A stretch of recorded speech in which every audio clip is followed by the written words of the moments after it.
Good morning students, this is Satish Kumar and in this video we shall be discussing about measurement of length and about the instruments which are used for measurement and also how and why we have to keep the things, मतलब हमें किस type से major करना चाहिए वो सब कुछ हम डिस्कस करने वाले हैं इसके अंदर। So firstly will discuss about measurement of length. किसी भी ऑब्जेक्ट के एंड पॉइंट्स, मतलब उसका स्टार्टिंग पॉइंट और उसका एंड पॉइंट, इन दोनों बीच के डिस्टेंस को हम उसकी क्या कहते हैं, लेंथ कहते हैं। ठीक है। और इसे नापने के लिए जो स्टैंडर्ड यूनिट होती है लेंथ को नापने के लिए, वो क्या होती है, हमारे पास मीटर होती है। सो इसीलिए अलग अलग तरह से, जैसे मान लो कोई क्लोथ है जो 4 मीटर्स लंबा है तो उसको हम 4 मीटर लिखेंगे। अगर कोई और छोटी कोई चीज़ है, कोई स्टिक है, अगर वो 1 मीटर लंबी है तो उसको 1 मीटर लंबे लिखेंगे। जैसे यहाँ पे अलग अलग इंस्ट्रूमेंट्स आपको स्लाइड के अंदर दिखाई दे रहे हैं, तो सबकी लेंथ चीज़ों की अलग अलग होती है और उसी हिसाब से एक प्रॉपर यूनिट के साथ उन्हें हम क्या करते हैं, लिखते हैं। ठीक है। अब जो यूनिट थी हमारी मीटर, उसके कुछ मल्टीपल्स और सम मल्टीपल्स भी होते हैं। ठीक है। कैसे? For measurement of large quantities, multiples of fundamental units are used. Sorry. For example, the distance between two cities will be very large value of measurement in meters. तो क्या होता है कि अगर मान लो आपको 2 सिटीज़ के बीच का डिस्टेंस निकालना है तो उसके लिए जो मीटर होगी यूनिट, वो थोड़ी छोटी हो जाएगी, तो उसके लिए हमें थोड़ी बड़ी यूनिट की ज़रूरत है। And therefore a multiple of metre और a kilometre is used which is equal to 1000 metres. और इसीलिए मीटर की जगह हम किलोमीटर को यूज़ करते हैं, जिसके अंदर 1000 मीटर्स होते हैं हमारे पास। बट अगर उसी टाइम पे हम अगर एक पेंसिल की लेंथ की बात करें तो पेंसिल तो मीटर की लेंथ से बहुत छोटी होती है, तो इसीलिए अब जो मीटर से छोटी यूनिट होती है, जैसे सेंटीमीटर्स या मिलीमीटर्स, हम उसका यूज़ करते हैं, जिसकी वजह से हम छोटी चीज़ों की लेंथ निकाल पाते हैं। तो इसी टाइप से हमारी जो फंडामेंटल यूनिट है मीटर, हमने उसके मल्टीपल्स और सब मल्टीपल्स बना लिए हैं। जैसा यहाँ पे आपको स्लाइड के अंदर दिखाई दे रहा है, 1 सेंटीमीटर के अंदर 10 मिलीमीटर्स होते हैं, 1 डेसीमीटर के अंदर हमारे पास 10 सेंटीमीटर होते हैं, 1 मीटर के अंदर हमारे पास 10 डेसीमीटर्स होते हैं। तो इस टाइप से जो यूनिट हमारे पास फंडामेंटली, मतलब सबसे पहले ओरिजिनली अगर बात करें तो मीटर थी, उसी मीटर से हमने कितनी सारी चीज़ें बना ली हैं। सेंटीमीटर बना लिया है, जैसे 1 मीटर के अंदर आप कहेंगे तो 100 सेंटीमीटर्स होते हैं। ठीक है। डेकामीटर की बात करें तो 10 मीटर्स को डेकामीटर बोलते हैं। हेक्टोमीटर की बात करें तो 100 मीटर्स को हम हेक्टोमीटर बोलते हैं। और किलोमीटर की बात करें तो 1 किलोमीटर के अंदर हमारे पास 1000 मीटर्स होते हैं। तो इसी टाइप से चाहे हमें कोई छोटी से छोटी चीज़ की लेंथ निकालनी हो तो भी हम ये यूनिट यूज़ करेंगे, हमारे जो मीटर है उसके छोटे मल्टीपल्स। और अगर हमें कोई बड़ी लेंथ निकालनी है, कोई बड़ी लेंथ निकालने के लिए हम उसके बड़े वाले मल्टीपल्स जो हैं हमारे, जैसे किलोमीटर, हेक्टोमीटर और डेकामीटर, इनका यूज़ करेंगे। बट इनिशियली रहेगी कौन सी, हमारी मीटर के ही मल्टीपल्स कहलाएंगे सब कुछ ये। ठीक है। अब नेक्स्ट आ जाता है स्टूडेंट्स हमारे पास instruments used for measuring length.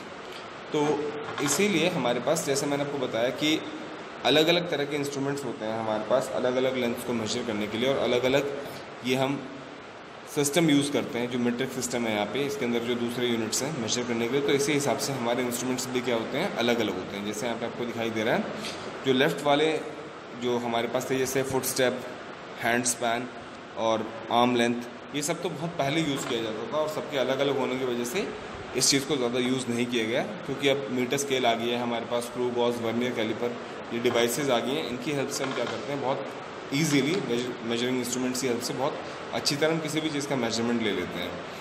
So there are many instruments use to measure length, like rulers क्या होते हैं, स्केल्स, मेजरिंग टेप्स जो होती हैं, जो मेसन वगैरह रखते हैं, मिस्त्री लोग जो रखते हैं। ठीक है। And the type of instrument to be use depends upon the type of work and accuracy. किसके ऊपर डिपेंड करता है कि किस टाइम का वर्क आपको करना है या किस चीज़ को आपको मेजर करना है उसके ऊपर, और उसकी एक्यूरेसी कितनी है। एक्यूरेसी मतलब किसी चीज़ को मेजर करने के लिए हम कौन सा मेजरिंग इंस्ट्रूमेंट यूज़ करें जो हमें एग्जैक्ट वैल्यू दे। ठीक है। For the example, for measuring small lengths in geometry we require 15 centimetre long scale. अगर हम ज्योमेट्री की बात करें, आपको जैसे क्लास में जो आपको मैथ्स का काम करना होता है या मैथ्स के में आपको लाइन ड्रॉ करनी होती है, उसकी ट्राइंगल ड्रॉ करनी होती है, तो उसके लिए हमें सिर्फ 15 सेंटीमीटर लॉन्ग की जो हमारी सेंटीमीटर स्केल होगी वो काम कर जाएगी। ठीक है। और हमें मेजरिंग टेप की ज़रूरत कहाँ पर पड़ती है, मेजरिंग टेप जो फ्लेक्सिबल होती है, इजीली मुड़ जाती है, जब टेलर किसी की बॉडी का साइज़ लेता है। ठीक है। जैसे कपड़े हम स्टिच कराते हैं तो कपड़े का साइज स्टिच कराने से पहले हमें उनका क्या देना पड़ता है, साइज़ देना पड़ता है, क्योंकि अगर हम साइज़ नहीं देंगे तो वो एक प्रॉपर तरह की फिटिंग में नहीं बन पाएंगे कपड़े और हमारे लिए अनफिट होंगे। तो इसीलिए वो किस टाइप की यूज़ करते हैं स्केल, या किस टाइप का वो होता है, उसे वो एक टेप की फॉर्म में होती है जो हमारी स्केल होती है, ठीक है ना, जो यूज़ करते हैं फ्लेक्सिबल मेजरिंग टेप जो टेलर्स यूज़ करते हैं। उसके बाद जो मेसन्स वगैरह होते हैं या जो कारपेंटर्स होते हैं या सिविल इंजीनियर्स होते हैं, वो स्टिफ स्टील की जो मेजरिंग टेप होती है उसको यूज़ करते हैं, क्योंकि उनको खड़ी हाइट्स को मेजर करना होता है, इसीलिए वो उस चीज़ का यूज़ करते हैं। और अगर साइंटिस्ट की बात करें, साइंटिफिकली बहुत अलग अलग चीज़ें यूज़ होती हैं। जैसे यहाँ पे आपको वर्नियर कैलिपर दिखाई दे रहा है, सबसे नीचे जो है इसे वर्नियर कैलिपर कहते हैं, उसके ऊपर स्क्रू गॉज है, उसके ऊपर वो फ्लेक्सिबल टेप है जो मैंने आपको बताया था, जो ग्राउंड मेजरमेंट के लिए यूज़ होती है। तो इस टाइप से अलग अलग टाइप की जो हमारे पास मेजरिंग इंस्ट्रूमेंट्स होते हैं वो अलग अलग चीज़ों को मेजर करने के लिए यूज़ होते हैं। अब इन्हें प्रॉपर तरीके से यूज़ करने के लिए हमारे पास क्या होती हैं, कुछ रूल्स होते हैं जिन्हें हमें अप्लाई करके मेजरमेंट करनी होती है। अगर हम उन रूल्स को फॉलो नहीं करेंगे तो हमारी मेजरमेंट हमेशा क्या होगी, गलत होगी। तो वो रूल्स कौन कौन से होते हैं? पहला रूल होता है प्रॉपर प्लेसमेंट ऑफ स्केल। ठीक है, जिस भी चीज़ को आपको मेजर करना है उसके साथ अगर आप स्केल को प्लेस कर रहे हैं तो जो ज़ीरो होना चाहिए उस स्केल का, वो उसके एक एज के साथ क्या करना चाहिए, कोइंसाइड करना चाहिए। ठीक है, अगर आपकी स्केल तिरछी मिर्ची आप रख के क्या कर रहे हैं, अगर मेजर कर रहे हैं तो क्या होगा, आपकी रीडिंग कभी भी सही नहीं आएगी। तो प्रॉपर प्लेसमेंट ऑफ स्केल का क्या मतलब होता है कि जिस भी चीज़ को आप मेजर कर रहे हैं उसके ऊपर जब भी आप कोई स्केल रख रहे हैं तो उसका ज़ीरो आपको चेक करना है कि उसके प्रॉपर एज पे आना चाहिए, स्केल हमारी तिरछी नहीं होनी चाहिए। सेकंड आता है इसके अंदर पैरेलैक्स एरर। पैरेलैक्स एरर मतलब अगर आप किसी चीज़ को मेजर कर रहे हो और उसको दो अलग अलग एंगल से देख रहे हो, ठीक है, जब आप उसको अलग अलग एंगल से देखोगे तो क्या होगा, आपकी मेजरमेंट हर बार अलग आएगी। तो इसीलिए किसी भी चीज़ को जब हम मेजर करते हैं तो बिल्कुल ऊपर से देखना होता है हमें, उसे परपेंडिकुलरली, ठीक है ना, बिल्कुल आप ये कह सकते हैं तो सामने से या बिल्कुल ऊपर से, ताकि जिस भी चीज़ को हम मेजर कर रहे हैं उसके और हमारे बीच में जो एंगल बने वो 90 डिग्री का बने, ठीक है। तो उसकी वजह से पैरेलैक्स एरर नहीं आता है, क्योंकि अगर आप एक ही चीज़ को दो अलग अलग पोजीशन से दिखाई देंगे तो आपको उसकी पोजीशन क्या मिलेगी, चेंज मिलेगी। तो वो चीज़ नहीं आनी चाहिए इसमें हमारी, ठीक है, उसको हम पैरेलैक्स एरर कहते हैं। In case of damaged zero mark of the scale, कभी कभी क्या होता है, कुछ स्केल्स जो होती हैं वो कोने पर से क्या होती हैं, टूट जाती हैं, या उनकी जो साइड होती है वो घिस जाती है, तो वहाँ की जो मार्किंग्स होती हैं वो मिट जाती हैं। तो कभी भी हमें ऐसे स्केल यूज़ नहीं करनी है जिसके ऊपर मार्किंग्स प्रॉपर ना हो, या जिसके एजेस टूटे हों, या जिसके ऊपर ज़ीरो वाला जो मार्क होता है वो ठीक से ना लगाओ, क्योंकि उसकी वजह से भी जो हमारी रीडिंग आएगी वो क्या आएगी, ख़राब आएगी। ओके, चलिए अब जैसे मान लीजिए आपको किसी चीज़ की, अब ये तो हमने बात कर ली अगर हम इंस्ट्रूमेंट से कोई चीज़ मेजर कर रहे हैं उसके बारे में। अगर मैं आपसे कहूँ कि आपको बुक का ये जो पेपर है, किसी भी बुक का पेपर है, उसकी थिकनेस मेजर करनी है, तो वो आप कैसे मेजर करेंगे? तो किसी भी बुक की थिकनेस की, किसी बुक के पेपर की या नोटबुक के पेपर की थिकनेस अगर आपको मेजर करनी है तो उसमें एक पर्टिकुलर प्रोसीजर होता है। सबसे पहले आपको उस पूरी बुक के सारे पेपर्स को इकट्ठा करके उनकी थिकनेस ले लेनी है। मान लो उनकी थिकनेस आपकी 1 सेंटीमीटर आ रही है, ठीक है, आपने एक नोटबुक ली, उसके सारे पेपर्स को इकट्ठा किया, उनकी थिकनेस जब आपने मेजर की तो वो 1 सेंटीमीटर आई, ठीक है।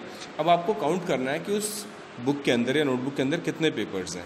मान लो उसके अंदर 100 पेपर्स हैं, तो 100 पेपर्स आए हैं आपके उसके अंदर, आपके बुक के अंदर, ठीक है, या नोटबुक के अंदर।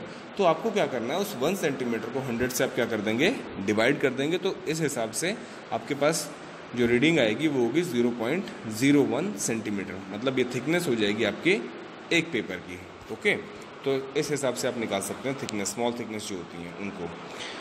अब मान लीजिए जैसे आपके पास कोई अनइवन सरफेस है, या मान लीजिए कोई कर्व लाइन है, ठीक है, जैसा यहाँ पे स्लाइड के अंदर आपको दिखाई दे रहा है, कोई तिरछा मिर्ची सी कोई तार है जिसका आपको लेंथ निकालनी है, तो उसकी लेंथ आप कैसे निकालेंगे? उसकी लेंथ निकालने के लिए आपको क्या करना पड़ेगा, एक थ्रेड लेना पड़ेगा, कोई भी रस्सी या धागा इस टाइप से, जिसको उसके अलॉन्ग आप क्या कर सकें, रन कर सकें। उसके अलॉन्ग मतलब उसके सटा के आप क्या कर सकें, एक ऐसी लेंथ निकाल सकें कि वो कितना लंबा है उस धागे की हेल्प से। फिर उस धागे को आप क्या करेंगे, उस धागे को आप किसी भी स्केल के अलॉन्ग रख के उसकी लेंथ निकालेंगे। तो बेसिकली वो लेंथ किसकी है, जो धागे की लेंथ है, वो लेंथ उसी तार की है जो मुड़ा तोड़ा पड़ा था, ठीक है। तो इस हिसाब से आप किसी कर्व सरफेस की या किसी कर्व लाइन की भी लेंथ निकाल सकते हैं। So students, I hope you understand the concept of measuring length. So thank you very much for listening me so far. This is what for your today's class. Thank you.